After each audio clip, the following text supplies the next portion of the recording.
She is a fellow of the American Academy of Forensic Sciences, and I would invite Melissa to introduce her panelists. Thanks. I always think that CLE conferences should include news you can use. You know, if it was something that was on TV, it would be so interesting that you would actually watch it. And as I was walking through Penn Station, and is there anybody like me who walking through Penn Station is the best part of their day? Okay.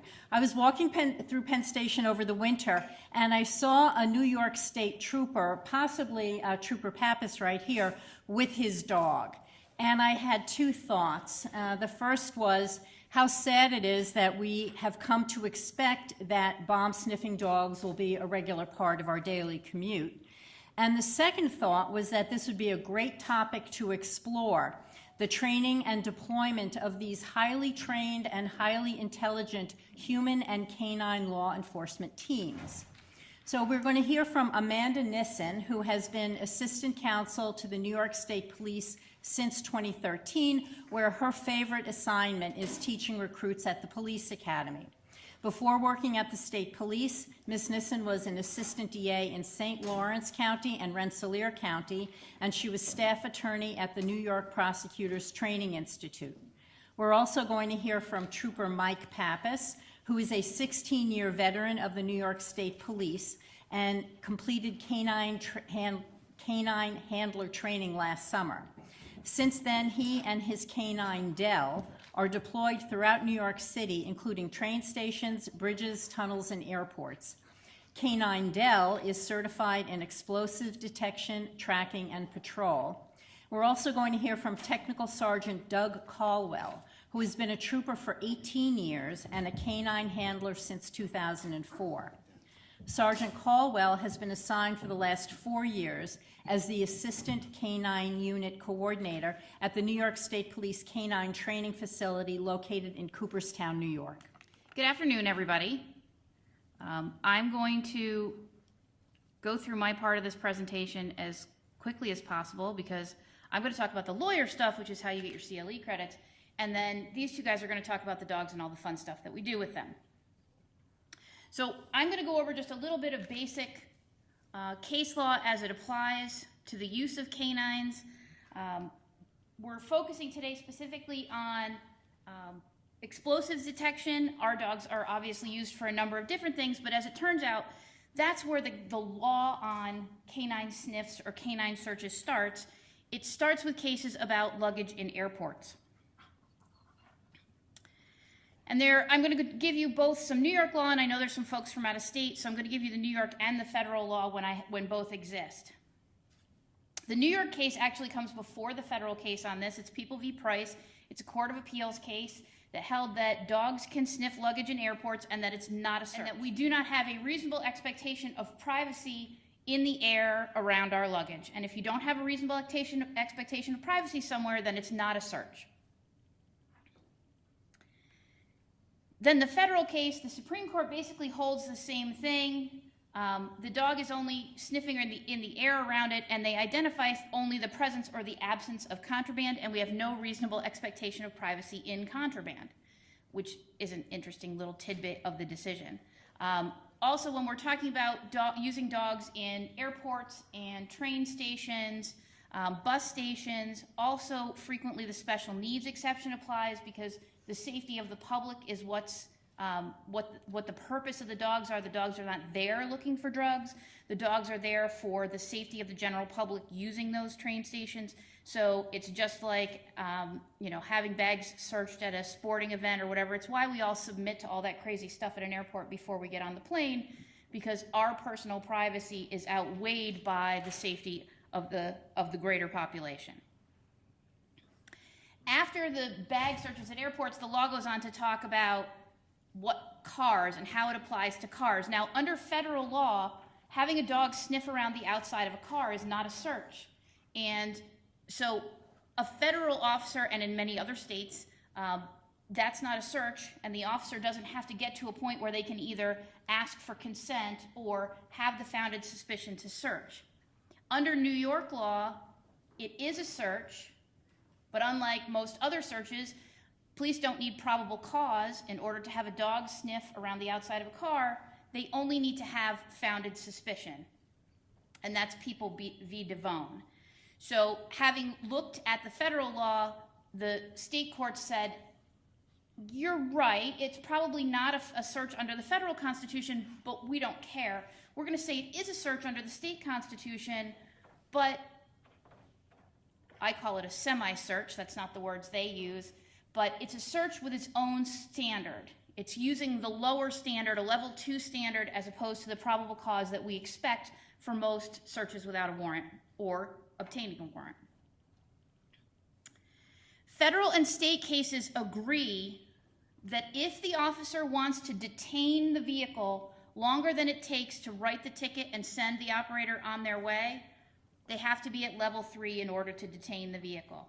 So state law, don't have to detain the vehicle longer than it takes to write the ticket, have to be at level 2.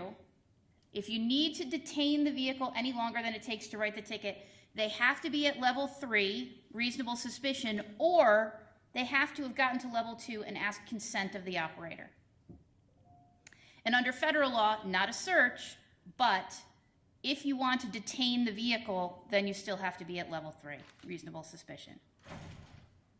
Homes are much different than cars. As you know, all kinds of search rules apply differently to cars than they do to other things because they're mobile and our expectation of privacy in them is limited. Our homes are obviously different than that. Having somebody walk a dog around the outside of your house is absolutely a search under both state and federal law, and it can't be done without a warrant except in limited circumstances. Tracking, using a canine to track a suspect, for example, from a crime scene, is not a search under either state or federal law. You have no expectation of privacy in the scent you leave behind during your flight. So it's not a search for a canine to track and follow a suspect from a scene under either state or federal law. And there's actually a bunch of cases about that, but I gave you a couple of examples.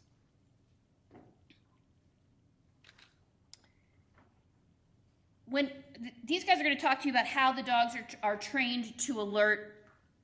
When a dog alerts, that's a piece of information that a prosecutor is probably going to want to use in court because that's how the people know that the dog has found something of interest.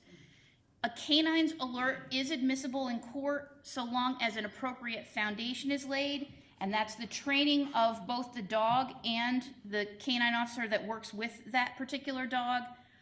Any certification of their accuracy during training.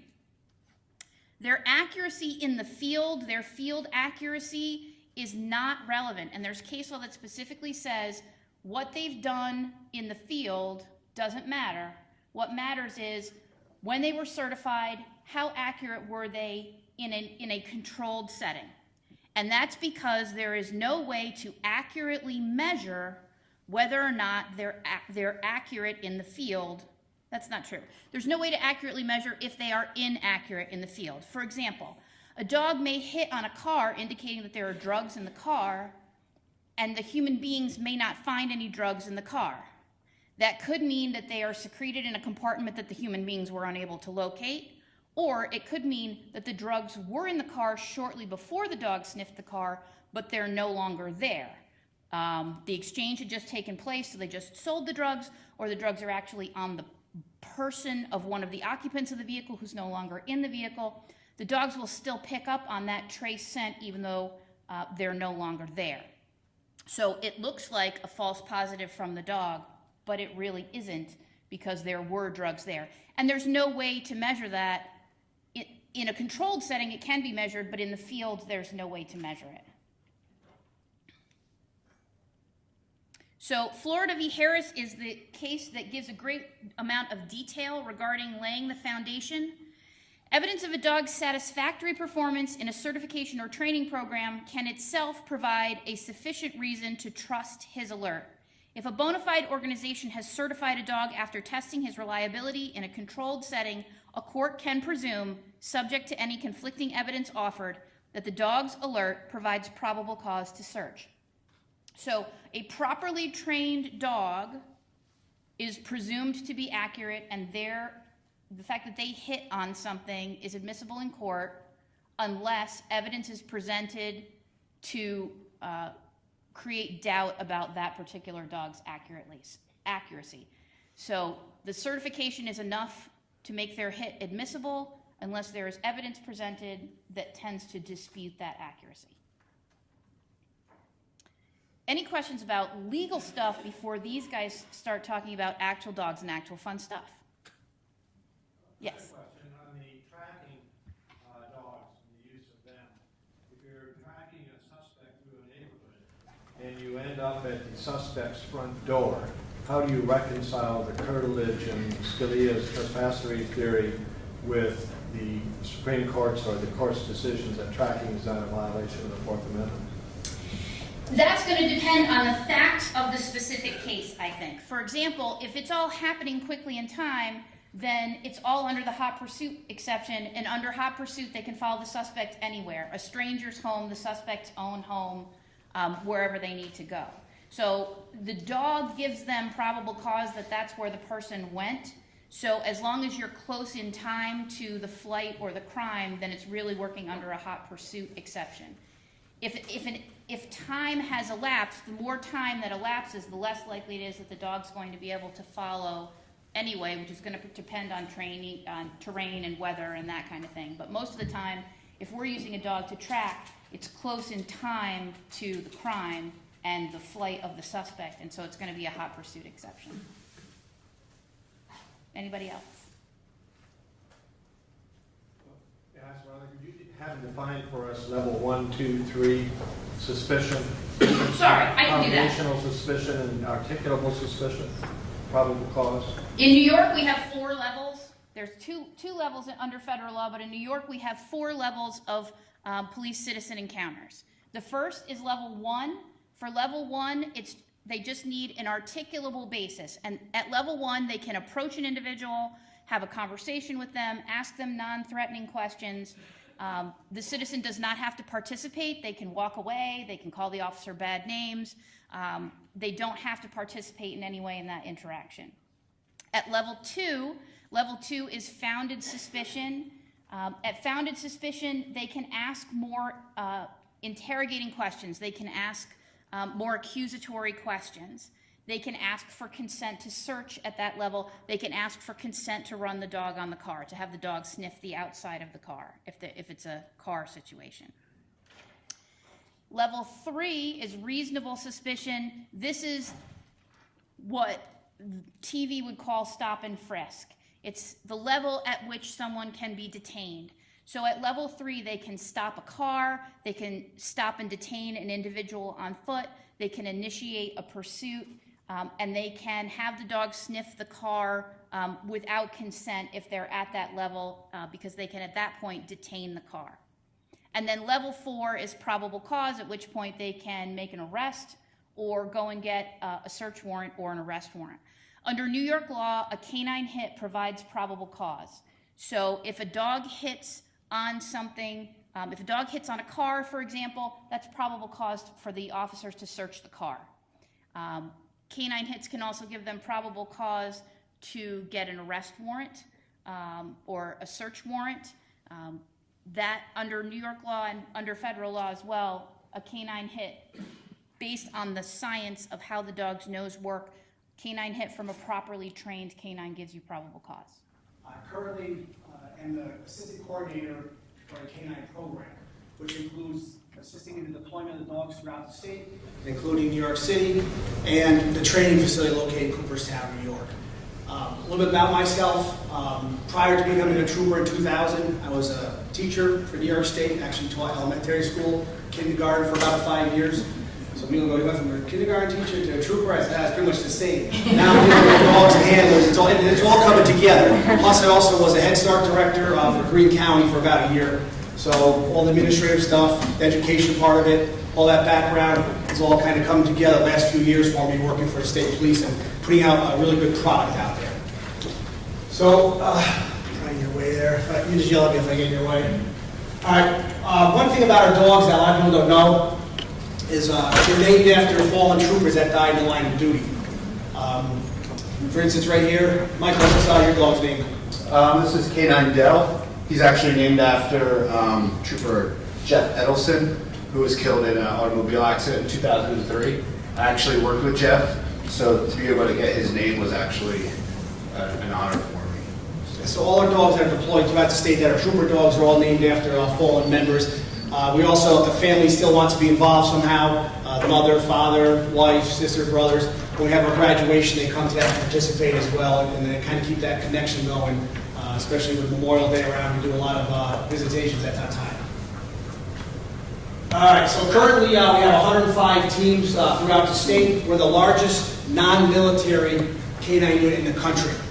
I'll ask a couple things. We had 60 dogs in our unit like that. Well, we got you by 45. So we're one of the largest contingents in the country right now, other than the military. Out of 105, we have 4 bloodhounds. They're specifically just for tracking and trailing.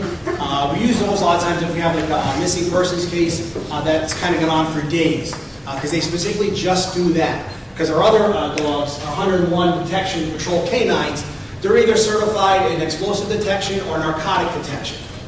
All right?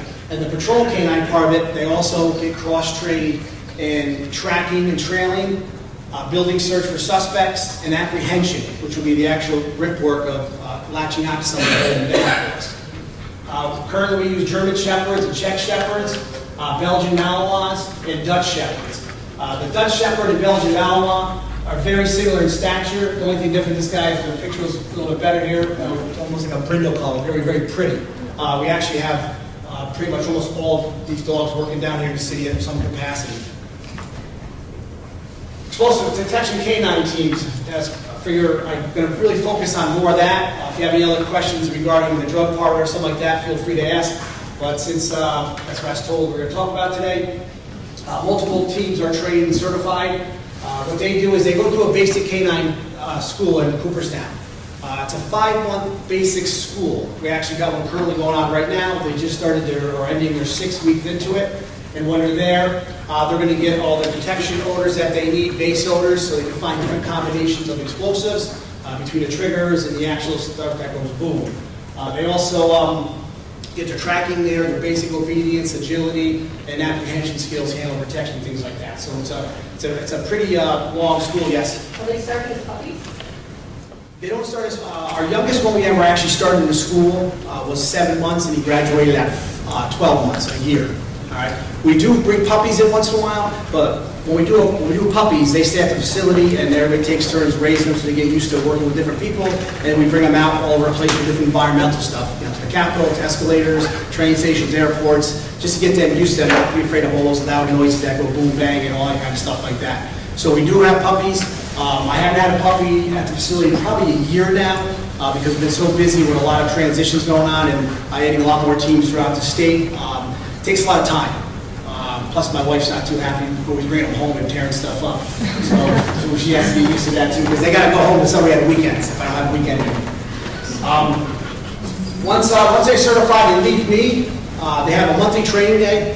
They have to go to a minimum of 1. Most teams go to 2 though, because their troops are able to supply them the time to go off and work with the dogs, and they work with other canine units as well.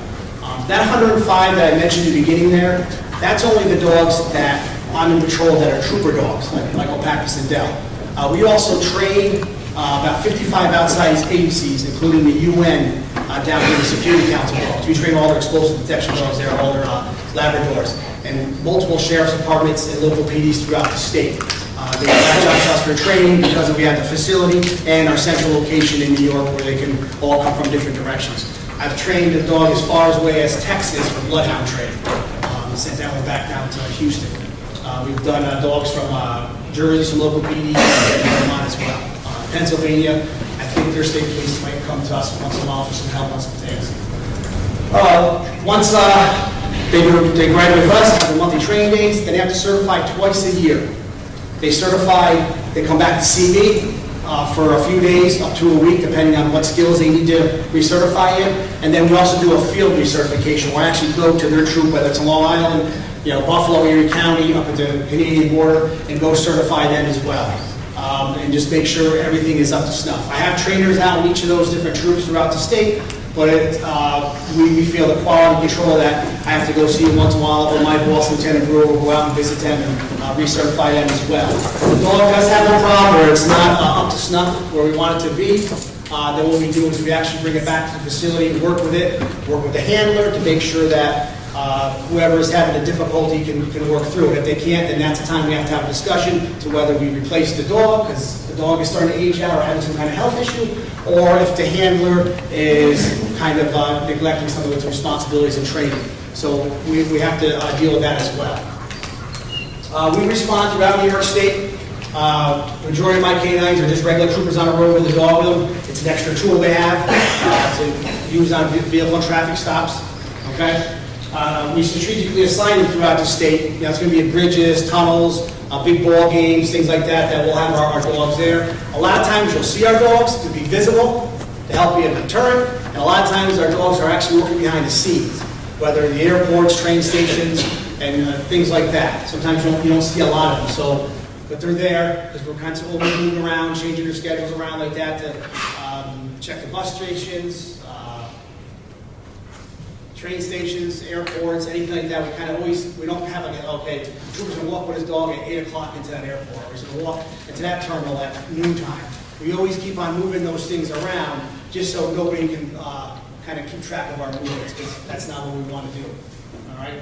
Close relationship with our bomb disposal unit. Actually, just about all of our bomb technicians that are certified by the ATF, and their certification is then held by the FBI. So they got federal certification. They're actually all of them except for one right now are dog handlers.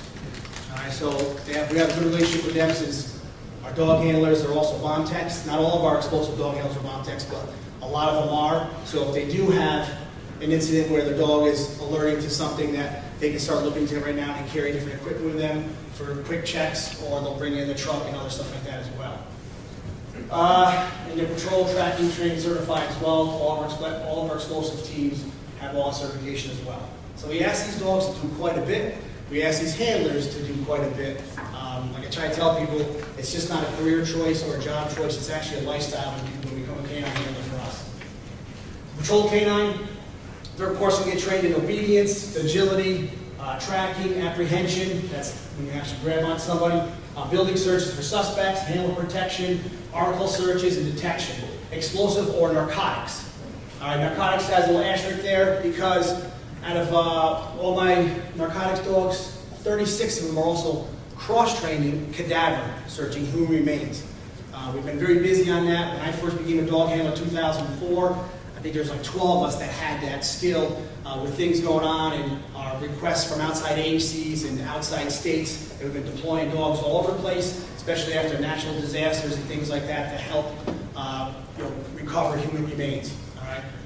And the good thing about our dogs, since they're all trained in tracking as well, to find live people. So if somebody's buried in the rubble, our dog, if they're dead or alive, they'll be able to find it and locate it and say, hey, there's somebody down here, let's help them out. Additional training they'll get. They're gonna get a little time in a helicopter, just because if you have to deploy the dog somewhere and drop them off, they're gonna have to jump in a helicopter, get dropped off in a field somewhere. They'll track somebody, or if the dog gets hurt, they'll get trained to hoist the dog back up, not in the basket because it's not gonna work out too well. So the handler actually puts a little harness on, the dog gets on his lap, they strap together, and he carries his partner back up in the helicopter. They can get him to veterinary medical attention unit. Firearms training. We don't teach the dogs how to shoot. What we do there is, years ago, the way I used to teach apprehension work, bite work, grip work, however you want to define that, they used to teach it where they'd sit there, shoot off a gun, or make a loud noise and get the dog all amped up to want to fight, to want to attack somebody. We don't do that. If a gunfire goes off, we want the dog just to stand there, let the beat gunfire neutral. If we want the dog to go apprehend somebody, we're going to say, go get a buddy, and that's it. Because if there's a gunfight that happens and you have your dog deployed with you outside the vehicle, you don't want that dog yanking you around when you're trying to deploy your weapon. All right, so we try to make them gunfire neutral to hang there, so they'll get a lot of time at the range. We ease into the dog, make sure it's okay. We do a lot of we do hiking with these dogs. These guys are averaging a day about 6 to 12 miles a day hiking with these dogs to get their stamina up. Because searching and doing detection work actually takes a lot out of these dogs. It's constantly sniffing all day long, so we want to make sure that they're up to snuff on that. Muzzle training, the picture you can't see very well, but the dog has got like a mask on, and we do that to make sure the dog doesn't get equipment fixed. So the dog's not going to always chase somebody in a bite suit or wear a sleeve or a bite sleeve on the leg. We want to make sure if I deploy that dog, that I feel 100% that I know he's going to go down there and take that individual out. So here, there's no equipment on the handler. Actually, Michael, I think that might be you. And the dog wears a muzzle. The only bad thing about it is if the dog gets too much speed, you have to worry about breaking a rib or something like that because they'll hit you like a linebacker. And then the guy will just go on the ground, then the dog will, since he can't bite because he's trying to bite, he just keeps on wrestling with the guy to make sure he's going to take him on. So that's one of our ways to make sure for deployment that they're ready to go. That's one of the things we do. Enhanced Canine, this is a program that we actually started right at the beginning of the Dannemora incident. Enhanced Canine, we call it E-Canine. This is where we take a select group of handlers and their dogs and give them some extra training. And that extra training, they're going to work with our SWAT team. We call it a Special Operations Response Team. And some of the samples will actually jump out of the helicopter, fast rope, that's fast roping with the dog. And then there's also rappelling with the dog. They'll do it up to 200 feet or so, and down cliffs and stuff like that. Tactical tracking is when they're tracking in the woods. The handler itself will be all camouflaged out so they're not seen by the bad guy, as well as the SWAT team around them. All right, and the dog has to systematically be able to work that area with all these other troopers and SWAT teams working around to actually go find the target they're looking for. So that's something we're going to be working on and actually proved successful a couple times up at Dannemora. So that was something that was newly added, and that was kind of something we were playing around with for a couple of years. Training facility itself, we're in Cooperstown. It's a 5-month basic handler school, 3-month replacement canine school. Replacement canine means if the dog ages out or has a health issue and has to retire from service, then the individual handler will come back in for a 3-month school. It doesn't have to be 5 months long because a lot of the basic stuff, they'll get their dog a couple months ahead of time before they come out to the next school. Say, hey, you have to work on your obedience, work on agility. We'll give them a list of things they can take care of themselves because they're already an experienced handler. They come for the meat and potatoes. They come to my school for 3 months. Specialty schools, that would be cadaver, humane school, and enhanced canine schools. Those are, we have those schools whenever we find a need that we have to bring up our numbers as far as humane dogs or enhanced canine. The facility itself, 18 bedrooms, 12 bathrooms, classrooms, offices, kitchen, multiple training venues within the house itself. It's actually 3 stories because underneath the whole building right there is a training center underneath it as well. It's on 2,000 acres, so we have a lot of outdoor venue areas like that, a lot of buildings outside set up. So we have guys hide out there when we're tracking and training and stuff like that, and agility course and all that good stuff out there. This was built by Jane Clark and the Clark Foundation. She's also the Baseball Hall of Fame owner. She owns that, the president of all that. So she's been very good to us. That's why we're only 0.8 miles away from the Hall of Fame. So if something happens down there, she's got a house full of dogs and troopers that'll come down and help them out down there. It's a very nice facility. Guys ever in the area of Cooperstown, we show the place to people all the time. We're not kept a big secret. Just that's what we do. We train dogs all day long. You can come watch and participate and all that good stuff. Canine facility, I put some more photos in here for you to see. A little closer up the house. The kitchen's the big kitchen where everybody, the one rule we have at night is everybody eats together as a family, kind of get that bonding going together. And then the classroom with a smart board and a bedroom set up. Each guy or girl will have a bedroom with their canine partner. And I have that picture of you. Why is everything all stacked up in the room? What happens is after somebody leaves the room or on Fridays if they're leaving for the weekend, because their room might be used on a weekend by somebody else, another school coming in, if I got some other kind of training going on, they have to sterilize the room because the dog stays in there with them. They can have the dog in a crate, or they can have the dogs lay on the floor, or the dog will jump on their bed or whatever. These handlers take these dogs home with them. They become part of their family. All right, so the dog is not only with the handler all day long, he's also with them on all their off time. All right, so these dogs and these handlers get a pretty good tight bond going.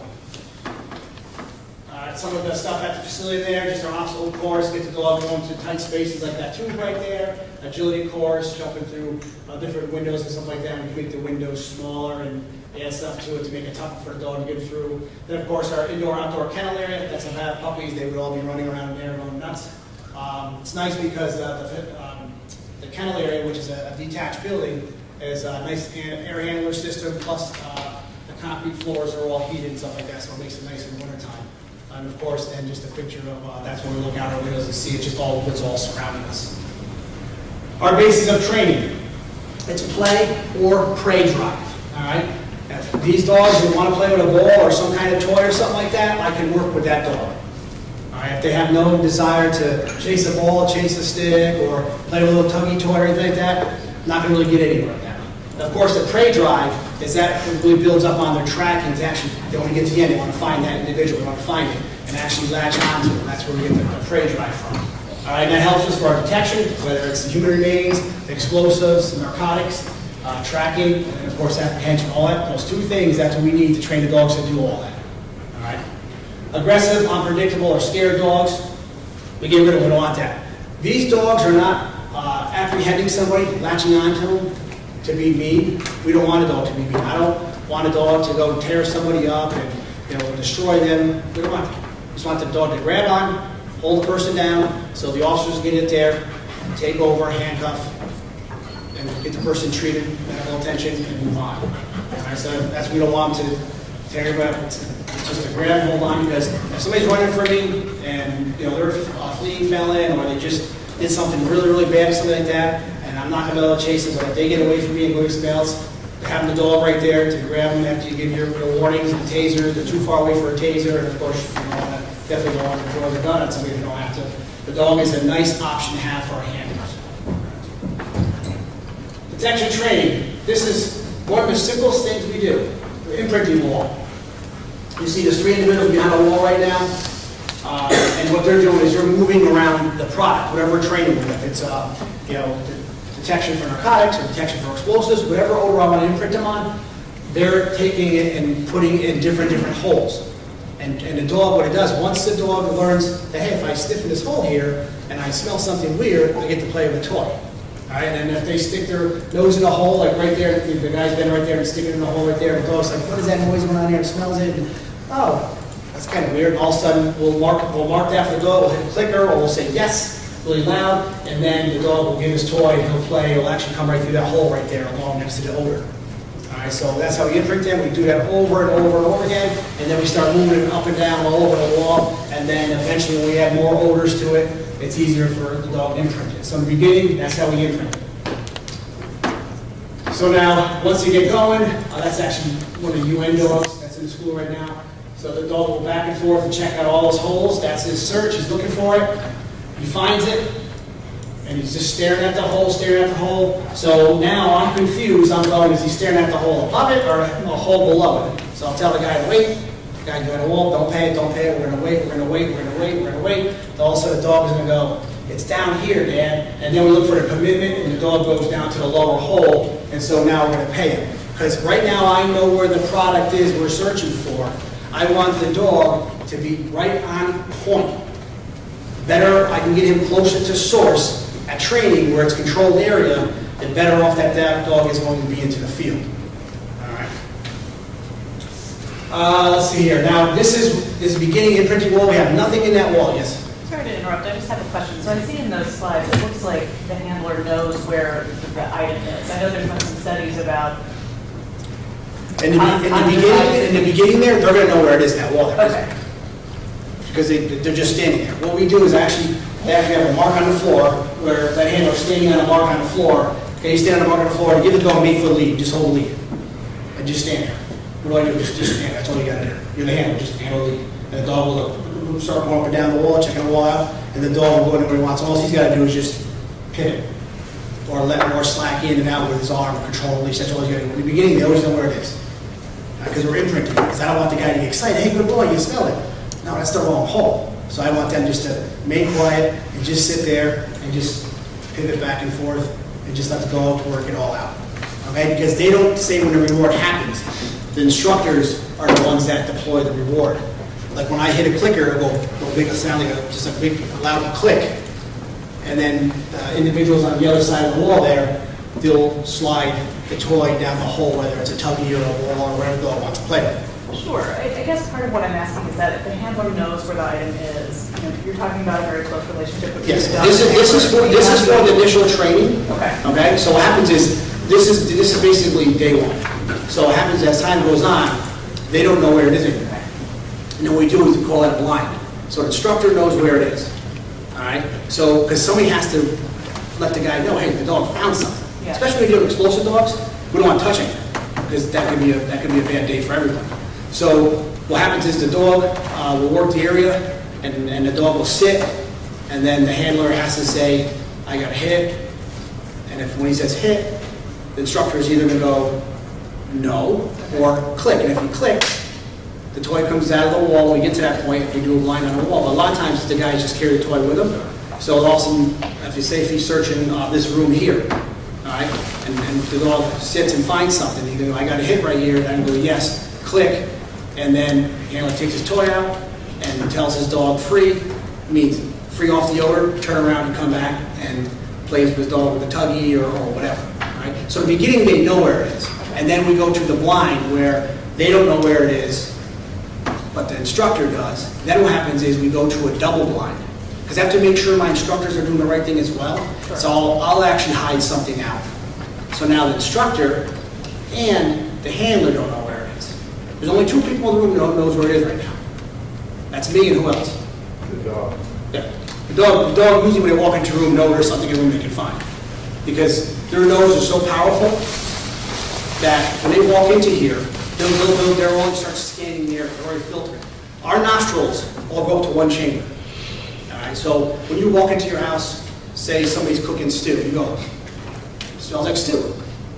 A dog walks into the house, goes, beef, potatoes, carrots, peas, they break it down. Like the old-fashioned days of, let's hide the cocaine and the coffee beans. That's going to mask it from humans. All right?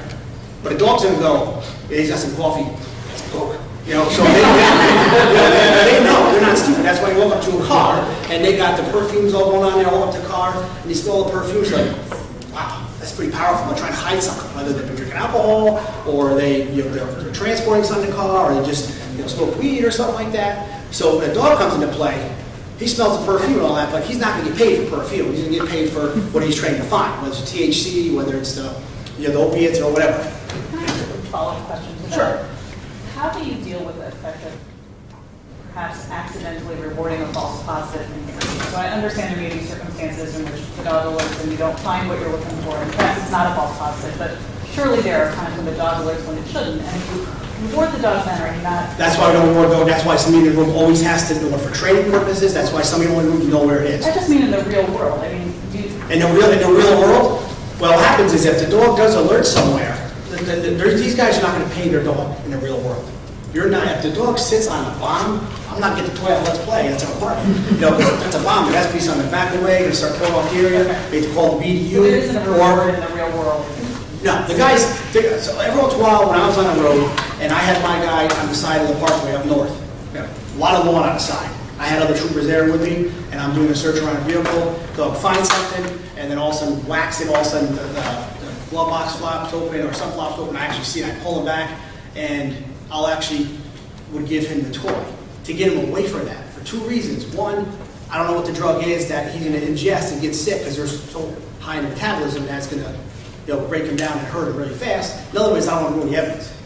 So that's another way. So, and the reason why we actually, with the marker training, we went to that a few years ago after dealing with the DOD dogs and stuff like that. We train with a lot of them and discuss federal agencies all the time. Is what happens is, let's say if one of my dogs goes up to this podium and there was something there that can go boom, and the dog order stops and sits down. That handler, a lot of times what they'll do is you'll just get a little tug to see if the dog really committed to that, and sometimes the dogs will like kind of move up to like, yeah, there's something over here. All right, so you guys will always have a toy with them or something, or a word to tell the dog, hey, stop focusing, come back with me. You'll go, boy. They'll be free or whatever they want to use, peanut butter jelly, whatever those two want to use. All right, so they'll have a toy or something, hey, come back here. The dog will basically do an about turn and come right back, because I don't want the dog going further. Sure. You know, especially when they're dealing with explosive stuff in the grounds overseas. The dogs will work the ground, scout in front of them, all of a sudden the dog will stop and stare. Say, there's a landmine right there. Well, you're not going to reward a dog right there, because all that dog's on the ball bounces through, he's going to step onto the minefield. So they would just say, they would whistle or do something with that dog that each handler decides what they want to do. And the dog, he clears his whole area up here.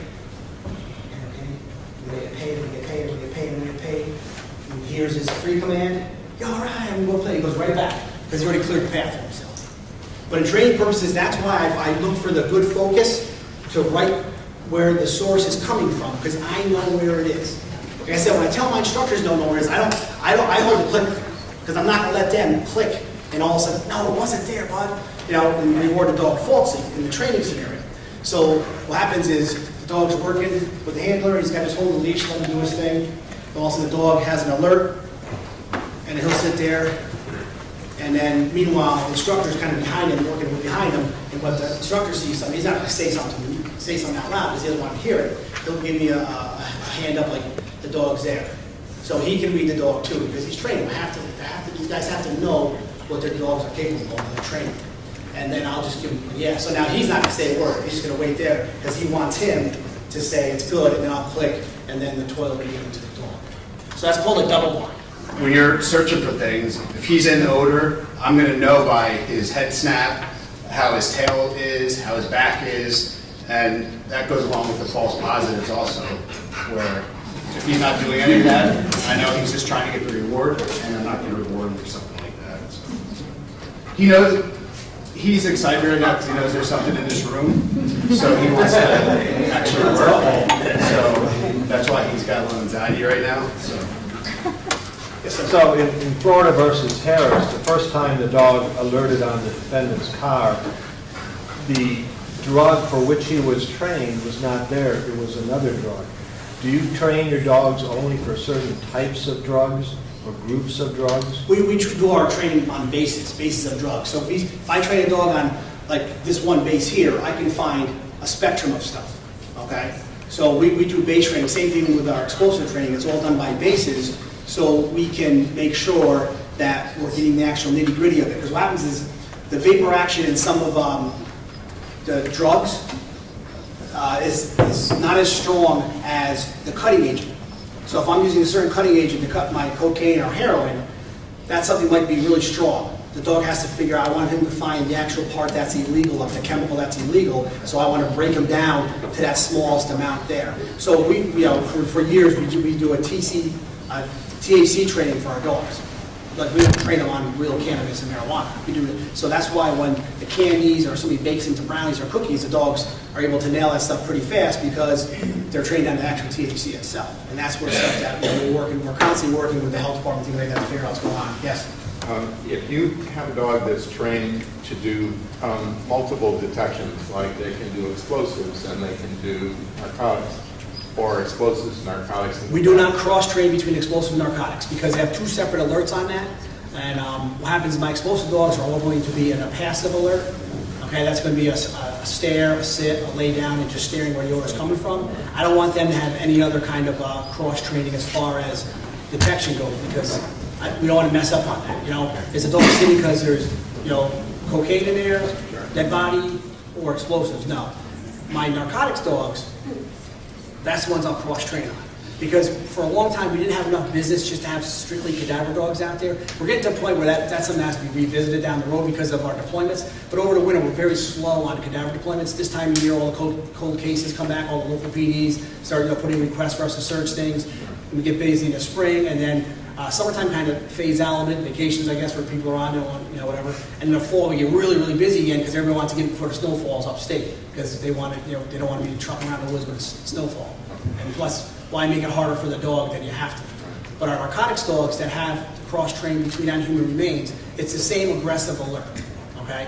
So you go, well, if the dog walks around a car and alerts on the car and, it's a drug dog and next thing you know, open the trunk up and there's a dead body in the trunk. What do you do about that? I'm pretty sure it's illegal to transport a dead body in a trunk. I don't know, a bunch of lawyers here, right? You can't just have a dead body in the trunk. So that's illegal too, so I'm good with it. So we had some issues in the past with our cadaver and narcotic dogs, but since time that has worked on with the different training, and that's why we actually got more of them now than ever, because of specifically what's been going on. And we've been closing out cases, not only in this state, outside the state, that are more than 15 years old from homicide cases because of located human remains.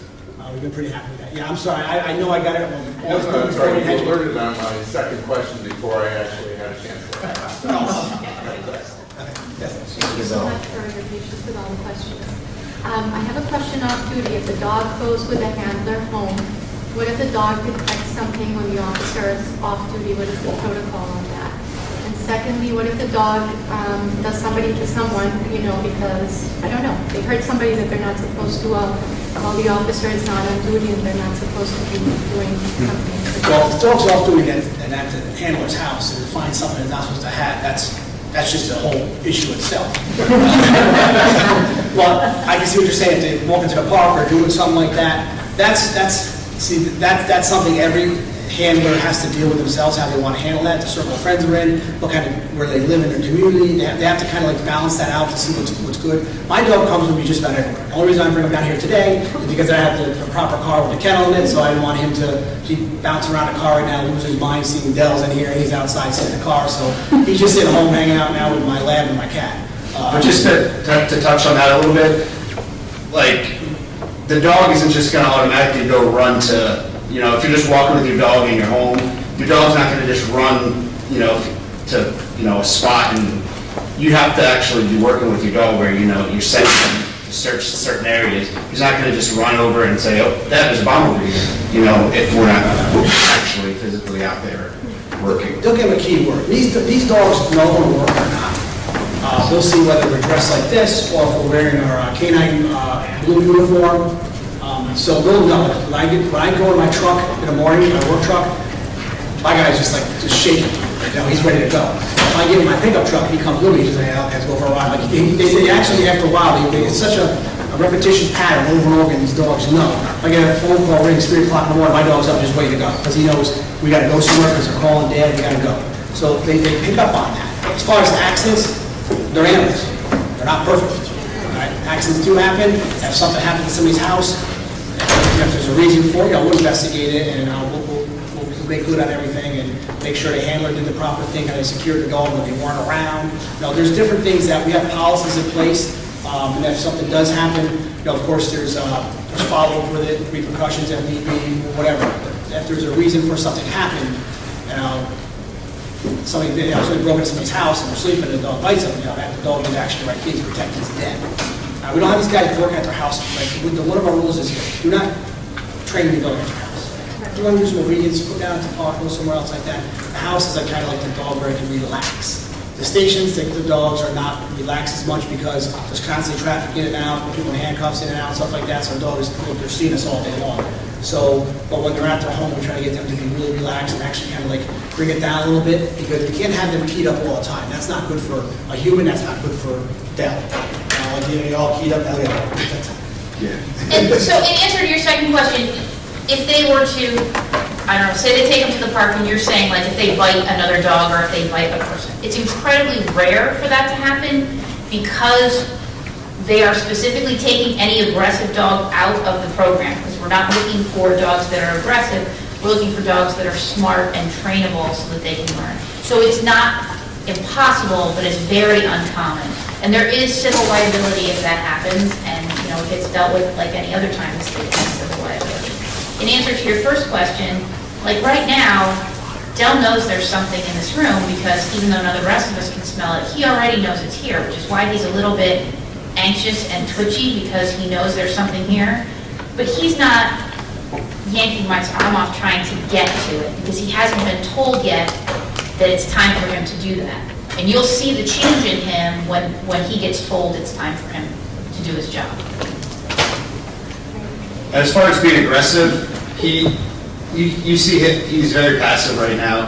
I work down here. We're constantly in the train stations, the airport. There's hundreds of people walking by us all day. But that's not to say he can't be aggressive. He's not going to be aggressive if I don't need him to be aggressive. So, there's a fine line there. But, he's very personable. You can pet him, and he's not going to bite your arm off. These guys are going to go to dog parks and run their dogs around everybody else's dog, okay? And there's a good reason for that, because there's a lot of germs out there that dogs can pass, and I don't need my guys to get sick and taken out of the game. So these dogs get a lot of medical attention. First of all, the state doesn't buy the dogs. This is all money that we get donated to us, or breeders want to get in with us so they can advertise that they supply the state police. The money that we do spend on these dogs comes from people that donate to us. So I still actually get dogs from Pappas. I get dogs from the CNI Dog Society, where the dog won't work out because it's a little bit too much for them to handle, because they need to be more laid back all the time. So I actually got one of those in my school now. So we'll take it and get off our hands. And if for some reason I have a dog that I come across that's very too laid back and doesn't have the drive to actually look for anything, I'll pass it back on to them. Same thing with the therapy dogs. We have different connections that we work with them to get the dog into the right job that it needs. All right, so a lot of these dogs need to work. Just got to find them actually the right job, whether it's going to be law enforcement or on the civil side. Yes. Can you just talk about the decision between using Shepherd versus using labs? I know different law enforcement agencies have made different decisions. We stopped using the labs. The last one we had was 2007, maybe. We had quite a few for a while. What happens is I can't train them to apprehend. The number one dog in America for 25 years has been the Labrador Retriever. The number two dog for the last 2 years has been the German Shepherd. So that's what's causing problems now, not getting that high drive Shepherd, and that's why we kind of look into the Malinois and Dutch Shepherds, especially with the military kind of slowly enough their program over the federal government to become more available. So when grant money, I can't afford a lot of them. So now all these people say, I got a dog, get rid of it, and I'll sell the military for this. And I only got this. Like, oh, okay, we'll cut your deal. Especially when I look at my website and go, it's got 100 and some dogs on there. Just by attrition, you know he's going to lose at least 10 a year. But your bond dogs don't apprehend, right? Yeah, he's trained for everything. He's still. Yeah. Yeah, the bond dogs I train for UN, they're all Labradors. They don't do any they just do security work around the UN, sweeping the General Assembly, all what they do there, that's it. But because they're a patrol dog, they have to be, because he's on patrol. Yeah. If he's working and all of a sudden he gets into a jam, hits a button on his belt, door comes open, Dell comes out. So that's how it works. And the cars, the way they're set up for them is pretty secure for the dog. It's computer controlled for the air conditioning so that if it breaks down, the windows drop, the dog can't get out because there's grates there. A fan takes air from outside, pushes through, makes a little wind tunnel, keep it cooled off, and then a pager on the bell will go off to let them know, hey, there's a problem in the car, where's your dog? So there's all kinds of stuff that's been added over the last few years for these dogs into our program. Good. Imagine before I had a PowerPoint to actually talk to people, I'd be all over the place. All right, so this is when we start adding into our distractors. This will be, we're still probably most likely in the first week of a first owner. So we have these set boxes. There used to be a big hole on them, the way you buy them from the companies. I actually took out electric punch outs and put them in and made a hole a lot smaller, especially because when we have the real drugs and the lab comes, that I don't want the dog to get their beak in there or paw in there and get into product and he's going to get sick. Plus, then you can't see what's inside. So right there, he's putting in a shoe inside that box right there. And then in this one here, I think he's putting a pouch of, looks like a drug in that one there. And then we'll line up 5 boxes. So every box will have something in it, either a distracting odor or there'll be one target in the whole thing. So what happens is the dog will be deployed, and we put him on the chair level like that. It's perfect because it's the height of the dog. Goes come over, sniff, sniff, sniff. All of a sudden you see the dog kind of like hesitate, and then we'll sit for a commitment, whether he's going to sit or scratch at it, depending on narcotic or explosive dogs. Then the instructor will click, and the guy will take the toy out of his pocket, pay and play with the dog, and then while he's playing with it, the instructor goes over there and just plays a shell game and moves the ball around and keeps on doing it to make sure the dog just didn't get lucky one time. Do that several times. And what happens is after a while, we'll have 26, 30 boxes lined up like that, and then we'll get to the point where we're on the ground, on a chair, on the ground, and we'll actually take the boxes and we'll turn them different ways. So now the dog has to look for the hole, so what that does, it trains the dog to start working seams. Especially these boxes, they're all closed up, and it's got a hinge on it, and there's a nice seam on 3 sides of it. So then the dog, when I get the can actually face down, the dog actually has to sniff the seam. So that's when we transition to cars later on, it actually works good because the dog's not going to smell for the flat panel, they're going to look for a seam. So that's how we do that. And then once we realize, okay, the dog can handle that game, then we move on to our rooms. To get the dog to adjust to going to a room, this is part of my training facility, it's a big kitchen. We'll actually take some of the boxes, those same 5 boxes, here, there's probably one There's only 4, yeah, he's got one in his hand, he's switching them out. We'll take those same 5 boxes, we'll put them in a room. So now the dog is, just get him started used to working in different environment in a room. And then once it's all set up like that, so we've got the 5 boxes around here, once the dog finds it, let's say if the dog alerted right here and found in this box here, then the instructor will take the box and he'll actually take a distracting box, place it where the target was. Dogs aren't stupid. What's going to happen is, once he plays with them, he steps back out of the room, he points the dog back in there, where do you think dogs will run to? So a box he just got pegged at. So you can go right there, all he's going to go, uh-oh. And then you see the dog kind of like back away, and then he'll start searching other boxes. And then the primary goal for all our dogs on the road, other than bloodhounds, is detection. They're classified as a tool, not a weapon. All right, they will protect themselves and protect our handler. All right, but their first rule is to be a tool. We want to make sure we really work for that pretty good. And then just some other place, we have a locker room that's actually like a maze in there. There's lockers all over the place, goes in and out, all over, to make the dog work through all the different tight areas, getting used to working tight areas. Living room setups, office setups, packages. Now what we do is all these boxes, this is when now the boxes are out of the room, and now the dog is just starting to search the room entirely without boxes in the room, okay? And the kitchen will have stuff in it, like it normally would underneath the sink, will be different chemicals, the refrigerator will have food in it, the cabinets will have food in it, we'll actually put dog food on the ground, because when you go into places, we're gonna make sure the dog does not eat food when it's somewhere else, because we want them to get sick, or tainted stuff that we set out purposely, know when we're coming. And then they'll search different areas, start working it all out. Here, all these boxes in this area here, all the boxes will have stuff in it. And they'll actually be labeled in the beginning. We'll actually sit there, dirty clothes, dirty laundry, dog food, brake fluid, like this. Just so all of a sudden the dog starts alerting to something, we can figure out what the problem is with that dog, and then you'll bring it back to get discipline on target. All right, so we'll do that in the beginning. So we'll know what the distracting orders are in the room so we can fix it if there is a problem. And this is the full set wall. So that's the front of it.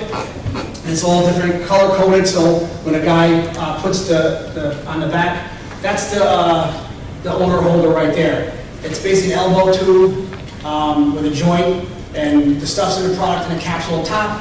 And then the back end, when the dog sniffs that hole, goes and alerts on it. And if somebody's standing behind a wall, they can slide the toy right down that hole, so the dog is paid right from the source. Especially if I have a dog that is working a hole, he's kind of this far back from the wall, and the wall's over there. I want to get the dog closer to him, because I want him to, because the dog's standing here, he's alerted to the wall. Well, which part of the wall? So in training, I know where it is, so we're going to wait him out, and you see the dog's going to go like,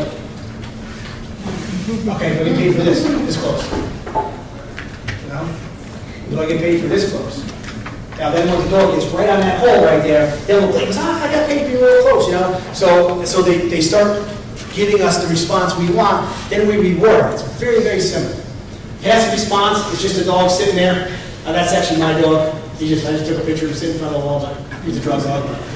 Just hanging out. He wanted to be in the show. So I'll give you some credit. Search, alerts, and final response.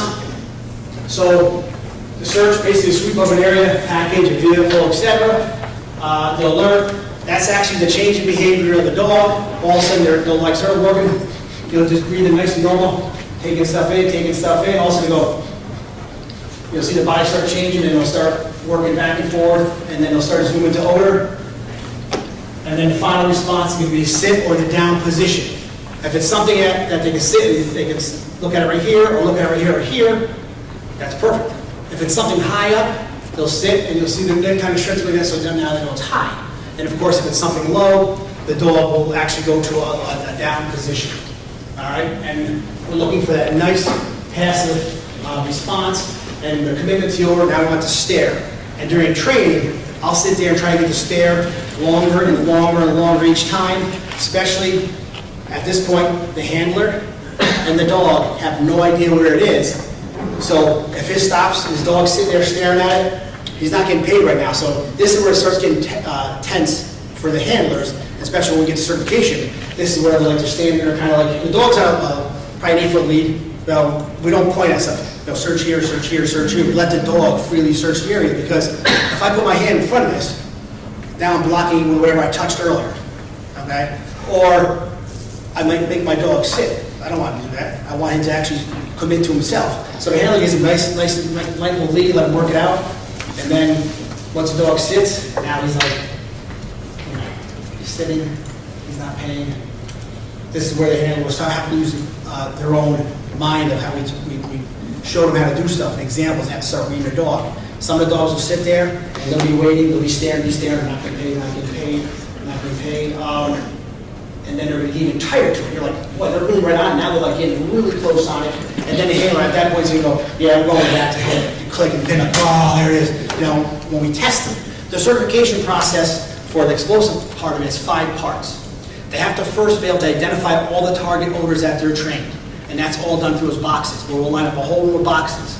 And their targets will be spaced out within those distracting odors. And they have to call out which one has the odor.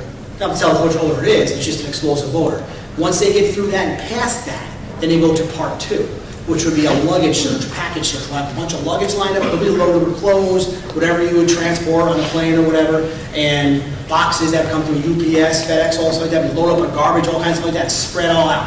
And then they gotta go in there and they gotta find targets and tell us that one, that one, that one, they gotta call it out. If they pass that, then they go on to a room search. And they'll have to actually do a room. And there's time limits for everything, depending on how big the area is. So if I come into a room like this, you know, this won't take that long at all because it's kind of open for a dog. So it's all depending on the size of the room. And we got a kind of a system that we put in place. All right, then after they pass that portion of it, then they go on to the next phase, where they have to actually do vehicle searches and tell us which one's hot and which one's not. They have to do a parking lot of cars, we have stuff set out, you gotta tell me where's the bad guy's car. All right, and they have to identify it, okay? And then the last part is going to be basically a field search. And that's gonna be along a road somewhere, something like that. They're gonna simulate a bad guy shooting off a weapon at somebody and discarding it out of the car, and then they're gonna have to find this, a weapon or a simulating weapon that has that or like that. They have to pass all those pieces to get certified. They have to do that twice a year for the detection piece. We stay on top of that. So if the dog's having a problem, that's when we bring them back to the facility and work on it, yes. Do you retain those training records? When you go to testify, do you have Yeah, everything they do at my facility stays at my facility. Okay. We maintain all the training records there. And as far as the individual handlers, when they're out doing their training days after different fields, there's a log kept by the training instructor, but they keep their training records from the field. And the training instructor that's out there will, make comments on it, whatever, like, hey, work on this next training day, work on this. But if there's a problem with any individual dog, that training instructor, the field instructor, will say, hey, Doug, we got a problem. I need to send this guy back to take a look at it, or can you drive out the next training day and just check it out? But so if you go to court, the prosecutor, the county attorney, the judge, you would have access to those records, so people know, well, maybe this dog is very good at this, and maybe this dog, another dog isn't. Or people don't have access to those records in the judicial process. We actually give a lot to the DA, whatever the DA's office asks us, and we give whatever they want. So if they say, I need training records for this dog for initial training, here you go. Now, we're not hiding nothing. There's nothing to hide. It's training a dog. Yeah, it's not technically discoverable, so it might not be part of the initial discovery process, but if you're getting to the point where a dog handler is going to come and testify, DA's offices ask us for those records all the time because they need those records to lay the foundation. So those are always maintained and always available. Doug, when you're talking about certifying them, they have to go through the 5 phases. How accurate do they have to be in each of those 5 They have phases? to locate every bomb for us, our bomb dogs. With no false positive? Yeah, if they have, they're allowed to have, it depends what part it is, they're allowed to have 1 fault, all right? But they have to find all the products, all right? New York State is one of the few states that actually has a certification process through DCJS. There's only, I think, 1 or 2 other states out there that actually have a state standard. The DCA standards, we're well above them. We stay well above them. We're actually going to probably start working with them more to help tune them up because we brought the level up over the last few years quite a bit. Because of new training methods that have come out, the quality of dogs that are out there now, and just that there's more and more trainers out there, so we're expecting more from these animals, these handlers, and these trainers. Yes, sir. So are you saying there is no national organization that accredits training programs? There's organizations out there that you'll get a certificate, but they have no bearing. there's no bearing in court on it. You can bring certifications. My guys actually, some of them will say, hey, I'm going to this training there and get not loss certification. I'm going to go over here and get certification for this department. So they'll grab it. There's, as far as like a national standard, that's what in the brochure, it's got that SWG dog. Sweet dog. They're trying to actually get something national. Because if I talk to a handler in another part of the state that's not one of the dogs that train through me, they may use different terminology. It's all not the same. All right? Especially if I go to down south to Tennessee or on to Texas, something like that, talking to trainers down there, we're all off the wall all over the place because they're using different terms. Like some people call it final response, some people call it alert. You know, everybody, they call it different things. Market training, everything, they have different names for it, no matter where you are in the country. So that's where they're trying to, this organization, it's just a group of trainers and handlers from all parts of the country that are actually trying to get something set up. And their standards that they have set in there, we're definitely meeting and exceeding those standards as well after reviewing them. The Sweet Dog standard for accuracy is they have to find 90% of the targets, and they can have 10% false positives. So is the certification of the dog or the handler or the team? It's a team. So let's say if I had a handler all of a sudden, he can't work no more because he got hurt, and he's got a fresh dog. He's like, man, this dog needs to work, dog, take him back. We'll actually take that dog and come back to our school. And then if I have another experienced handler comes in, they'll come for 3 months. But if I have another dog or guy that has never been a handler before, and he's going to come back for the 5-month school, and the dog goes through the whole process again because it has to do a lot with the connection of the handler and the dog. All right, like I'm pretty good at reading Dell because I've worked with him recently.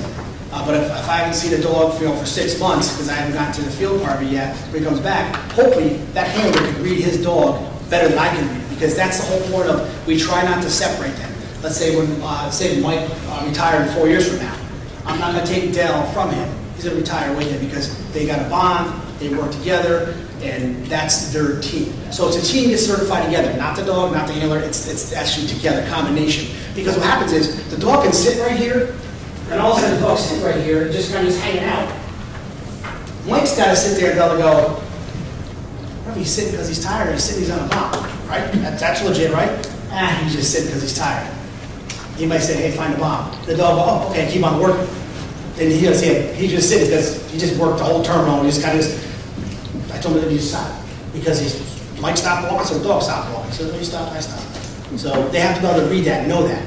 All right, so that's the whole important part of the 5-month school is getting these guys, and that's why they have to, it's a residential facility for these new guys. They have to live there, and we have to watch them interact with their dog. Because all of a sudden I'll have a guy issue him a dog, and after like a week I'll go, man, they're not really getting along.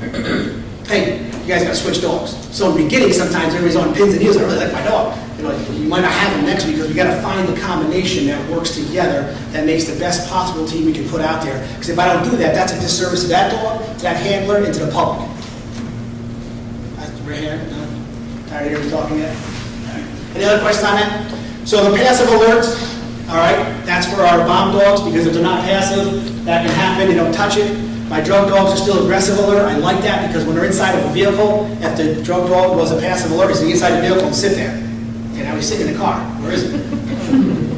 It's in here. Okay, but where is it? So that's where I like the aggressive alert, where it's just a paw slap at it, or they'll put their mouth, they'll mouth it, steering wheel or wherever it's coming from. So it'll actually pinpoint a lot better than just getting the car and sitting there. So a drug dog will go in there and whack the steering column or the glove box or the vents or start crawling the car and going underneath and start scratching so that we know it might be a panel underneath the car. So we like that to be more specific, focus on it. Because even though the dog can get sick by ingesting the product, that's why when they're searching, they got to at least they can reel the dog in quick. Or if they think the dog did something, they'll give them a command to break free of the search and come back to me where to play with it. And the play might be simple things like, Frank, buddy, come back, good boy. And just like pat him really good, oh, thanks, Dad, thanks, I did a good job, good job. You know, you get a toy, that's still a reward, all right? Because he did something good for his dad or his mom, whoever the handler is. We do have quite a few female handlers on the job. We do have quite a few female dogs on the job, and our males are intact or not. That doesn't matter. That doesn't, about the aggressiveness of the dog, that doesn't mean anything. I will say, though, the state of New York is very good about taking care of dogs' medical stuff. They have a really great health plan, much better than mine. So they really take care of it pretty good. But that's, like I said, they don't pay for me, you know, but they take care of them once they're past certification, they're all good to go. All right.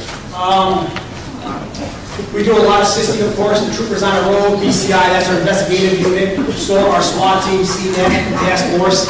Other agencies, we help federal out, state, other state agencies, states outside of New York, of course, local PD, sheriff's departments, and the United Nations Security Council there. We help them all out with all the training and whatever they need to come back to us. They have to maintain their certifications as well. So we're pretty busy. It's a 24-hour, 7-day-a-week job. So we try to stay on top of things, and one of our processes to get people on our unit is very, very intense. I just have some photos here. This is some of our guys down in New York City after, which one is it, Michael? I believe that was the Subway? Port Authority, the bomb in Port Authority. So this is when you guys weren't down here that long yet, right? That was in winter still. Yeah, so they just, they came from their station, and all showed up down there. Just some other photos around here. When they're doing bridge checks and stuff like that, the dogs start working around equipment. Of course, we'll be in the airports, the bus terminals, have little check garbage cans here and there, any kind of package that's laid around. This is one of the photos that I like from Danmore, when they started going through the sewer areas like that. Handler goes down, and then the dog says, okay, I'll go with you. They're pretty much going anywhere with the handler. We just don't want the dog to jump down into a manhole, so another trooper just took a harness on and lower him down to help him get down throughout. So basically, once you're a trooper, they have to be at least 4 years on our job. That's a competitive trial process. Have to be a member of good standing, of course. Physical fitness assessment. That's doing different kind of norms, stuff like that. And overhead height has to be done within a certain time period. It's almost all uphill.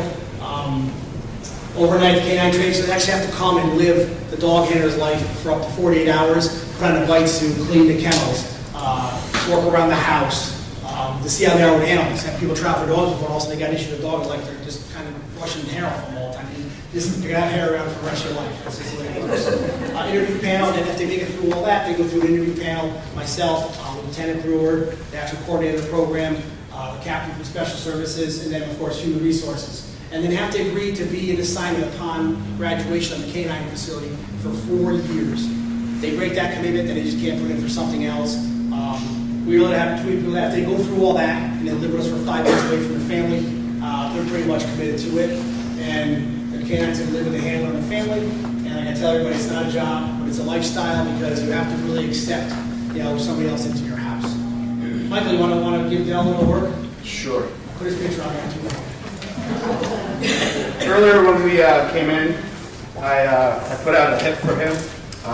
That's why he's anxious right now, because he knows there's something in this room that he's going to get rewarded for. So basically, he'll do anything for the toy that's in my back pocket. This is a big game for them, so it's all fun. Whether we're doing detection, tracking, anything like that, they'll do anything for their reward. So, real quick, about his collar that he has on. He has this GPS collar that also has LED lights on it. So if we're searching somewhere at night, the dog's vision at night isn't that great. So I could turn these two headlights, basically headlights on, and it puts an illumination in front of his face so he can basically see what's going on. And also, I have a control here that has certain tones on it and a vibration where he reacts to those. Hey, come. So basically, we're going to start on one end of the room, and we're going to just clear this room. So basically what I'm going to do, I'm going to have him just search this whole wall. No. We're going to go to the outside perimeter of the room. And he's going to alert when he finds what he's looking for. All right? So basically what I tell him to do is it's pretty straightforward. I tell him search, find the bomb. He's going to go clear here.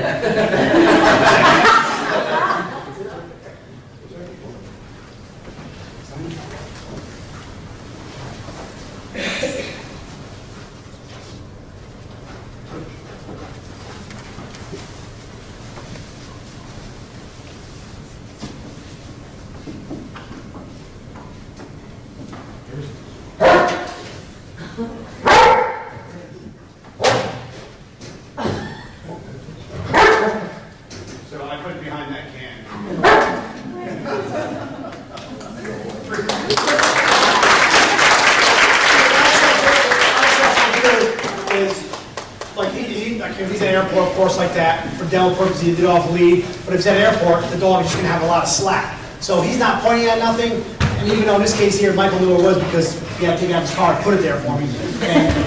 And even though Michael knows where it is, he's not telling where the dog to go to. The dog actually works it out himself. And going back to the way their noses work, they're two separate chambers. Where ours is one, theirs is two. That's how the dog knows tracking whether to go left or right. And when it gets on a beat of footprints, it goes, okay, I got it here. Oh, I lost it back to my right nostril, back to my left nostril. And that's how they can see where the dog tracks. They almost serpentine, goes right nostril, left nostril. And that's how I know if the guy runs across here, when they come up to it at a T, they know, I smell it that way, but it's stronger that way. And then they go. And you could see when he got to this area right here, he went right over there. He knew there was something in this area because I put that there at 12:30. So now that's black powder that's actually in that tube. So he knew as soon as he got to sit, there's something around here somewhere. So that's why he was so antsy when I was sitting here because he knew there was a reward. Yes. What language do you use to give the commands? Because I saw a program last night actually that the military used Dutch to speak to the dogs. Some of the dogs come with commands already, like if they're from overseas, they might have had some work done already, so they may have another language. It's up to the handler. The handler can stick with those, or he can, go to his English. We have one handler that uses Korean. All those what's comfortable in the handler, because what happens is, if you're training this dog to do certain things, to apprehend somebody, to act a certain way, and then if something really bad happens, it's almost like if you get to a gunfight or something like that, you lose your fine motor skills, so it goes back to your training of repetition. So I tell these guys, you want to go to find bombs, find drugs, just say find drugs, find bombs, because when it comes down to it, when you have to deploy your dog to go get them, whatever you're using, pocket, whatever you're going to use, that might be confusing for you. But if you just want to go get them, go grab them, go hold them. Just talk English to the dog, because when something happens really bad, you know English. That's your primary language. But we do have some handlers that speak very well in another language, because they might be from a different country of origin where that's what they're used to, so that's fine with them. The only thing I have to do is they come in the room, just tell them what your commands are, so I don't say the wrong thing and get in the way. The reason that was given, I don't know anything about this, but yesterday in the program was that the military speaks to the dogs in Dutch, so that other people don't understand the commands. See, and that was a theory that they used a long time ago, but everybody's got one of those smartphones now, so just a button in Dutch. That's it. It doesn't matter. Like if I tell Dell to search, he'll actually start searching for me, because like, oh, you want to play too? Okay, I'll search for you. But then if Michael goes, Dell, no, cut it off.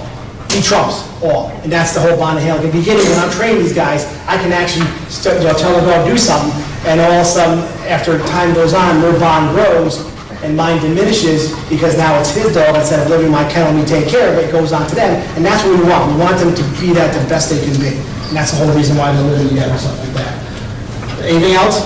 It doesn't happen overnight. It's a lot of time you have to put in with these dogs. Like he said, that's why we're there for 25 weeks, 24 hours a day. These dogs come home with us, and it's every day you have to be doing some kind of obedience training, because you give them an inch, they take a foot. So you have to be on top of them. But for the most part, it's very rewarding. Like Doug said, we get to keep the dogs after we retire, so it's another good thing.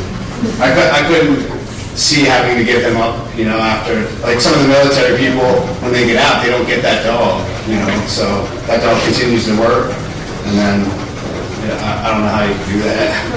You're young, though. You'll probably, your career might outlast this. Oh, maybe, yeah. About what age do we retire them? Depending on their health, he'll probably work 6, 7, 8 years, depending on how his hips hold up. He's a bigger dog. The Malinois are a little bit smaller, so they seem to be lasting a little bit longer, but it just all depends on how he does. It's all then how he goes through his career, how much, deployment he does in the woods, different stuff like that. So, like I said, you have two troopers the same age, depending on where they're working in the state, what kind of terrain they deal with all day long, what kind of complaint work they deal with long, and just genetics of what happens to them after a while. That's like one of the big pushes towards the Mals and Dutch Shepherds because of their smaller dog. And they're having a lot less health issues because they're not overbred being the #2 pet in America like the Shepherd. So that's where you have to kind of look for that stuff and keep track of that. Yes, sir. Yeah, I came a little late, so this may be totally asked. What happens when, say, marijuana gets legalized? We're actually working on that now. So What happens to the dog? Can the dog be retrained, or is that dog kind of, is that over for that dog? In the sense that if the dog's... the dogs do more than just detection. So the dog will still have a job until the dog comes up for replacement because they're still certified in tracking, patrol work, and apprehension to be on the road. So the dog can be used to track felons, look for missing kids, go into buildings, and a lot of dogs have to move. Actually, we've already been working on that probably for a while now of how to handle all that, and we've reached out to other states that have already gone through that process. So we do a lot. We do a lot with Division Counsel, deal a lot with the DA's office, and find out which way we want to go with certain things. So it's kind of like it's always a progress in work because things can always change. So we always have to try to stay on top of that, and that's where I'm very, very happy where Amanda is right now because I call up and I got a problem with this. How are we going to work this out? She goes, "Oh, I'll take care of it," and we go back and forth. And we've already started talking about that issue because there is case law coming out of the states where marijuana is legal, indicating the dog that's trained on marijuana can't search cars. Because the dog can't tell you, I found cocaine or I found marijuana. The dog just tells you, I found something I've been trained to do. So if it comes that marijuana becomes legal in the state of New York, a dog that is trained on marijuana won't be used to search cars. You can't untrain them on something. So once they know how to do something, they know how to do something. it's the whole point of our imprinting process to make sure they know it, so it's just second habit to them. Just a quick question. You still can't drive under the influence of narcotics, so it's still a relevant issue. But is it just going to be tested now by, in other means, or we don't care anymore what's in the car? It's not so much that we don't care what's in the car. In the states where marijuana is legal, the courts have basically said, if this dog can't search for something that's definitely illegal to possess, then you can't have the dog search the car. And the dog also can't tell you how much there is. So maybe it's legal to possess this much, but it's illegal to possess that much. But the dog can't tell you, hey, Dad, I found this much. They can just tell you, I found some. So we would, if they said you can't search a car for marijuana, we would just not use a dog that's marijuana trained to search cars anymore. They would do the rest of their job and not that. And we might change the way we train dogs going forward if that becomes the case. As for driving under the influence, all of our troopers, canine handlers included, are all trained to recognize the signs and symptoms that indicate driving under the influence. And they would continue to do those investigations, and the dogs aren't really necessary for that portion.